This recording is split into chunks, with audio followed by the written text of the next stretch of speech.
Monsieur le Premier ministre, je sais que vous allez me répondre que le gouvernement ne commande pas les actions en justice, mais l'affaire des 5 plaintes en diffamation déposées par le roi du Maroc contre Mediapart, Le Monde, Radio France et l'Humanité, examinée aujourd'hui par le tribunal de Paris, est un sujet totalement politique. Politique parce que depuis la Révolution française, c'est rarissime qu'un État étranger dépose plainte contre des médias français pour les faire taire. 6 plaintes sur 7 qui ont été déposées depuis la Déclaration des droits de l'homme et du citoyen et son article 11 qui garantit la liberté de la presse l'ont été par le Royaume du Maroc. Politique également parce que la France n'a jamais réagi publiquement à l'utilisation du logiciel d'espionnage israélien Pegasus utilisé par le Royaume du Maroc contre des journalistes et contre des élus au plus haut niveau de la République française. Politique parce que votre majorité et votre gouvernement semblent plus prompts à protéger le secret des affaires que la liberté de la presse. Et politique enfin, parce que rares sont les députés, notamment de la majorité, qui se sont eux aussi indignés de ces scandales. D'où provient cette absence de réaction? D'où provient ce silence complice qui donne les coudées franches à ces États qui peuvent faire ce qu'ils veulent de la Palestine et du Sahara occidental au mépris total du droit international?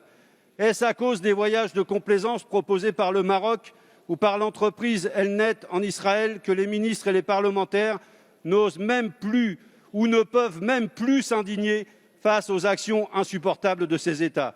Monsieur le Premier ministre, pouvez-vous nous dire pourquoi vous êtes resté muet face aux attaques de Pegasus, puis muet face aux attaques du Maroc contre nos médias? Ces plaintes sont des procédures bâillons contre la liberté de la presse, donc contre nos propres libertés, dont vous êtes censé être le garant. Merci, monsieur le député. La parole est à monsieur Clément Beaune, secrétaire d'État auprès du ministre des Affaires étrangères et de l'Europe. Monsieur le Président, Mesdames et Messieurs les députés, Monsieur le député Jean-Paul Lecoq, nous partageons évidemment votre attachement sans aucune hésitation à la liberté de la presse, et c'est notamment cette liberté de la presse qui a permis un certain nombre de révélations dans cette affaire comme dans d'autres. Néanmoins, et ce n'est pas un laxisme ou une quelconque hésitation, les procédures judiciaires sont en cours. Le Premier ministre et le garde des Sceaux ont eu l'occasion de répondre sur ce point précis il y a déjà quelques semaines, donc nous ne sommes pas muets sur cette affaire, mais nous devons laisser ces instructions se faire devant les cours françaises, car c'est le droit d'un justiciable, même étranger en l'occurrence, de saisir nos cours. Donc ce n'est en aucun cas une remise en cause par notre fait de la liberté de la presse en cette affaire. Ces procédures se dérouleront et nous avons confiance évidemment dans leur aboutissement.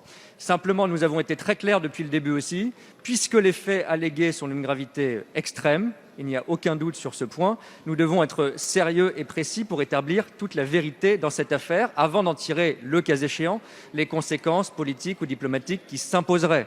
C'est le bon ordre dans lequel nous devons faire les choses, respecter les procédures judiciaires, établir les faits et avoir dans l'attente, nous l'avons fait à l'égard de l'ensemble des États impliqués directement ou indirectement, des démarches diplomatiques pour faire connaître nos inquiétudes, nos interrogations sur cette affaire. Donc je crois qu'il faut que nous serrions les sujets pour y répondre en défendant ensemble les mêmes principes, monsieur le député.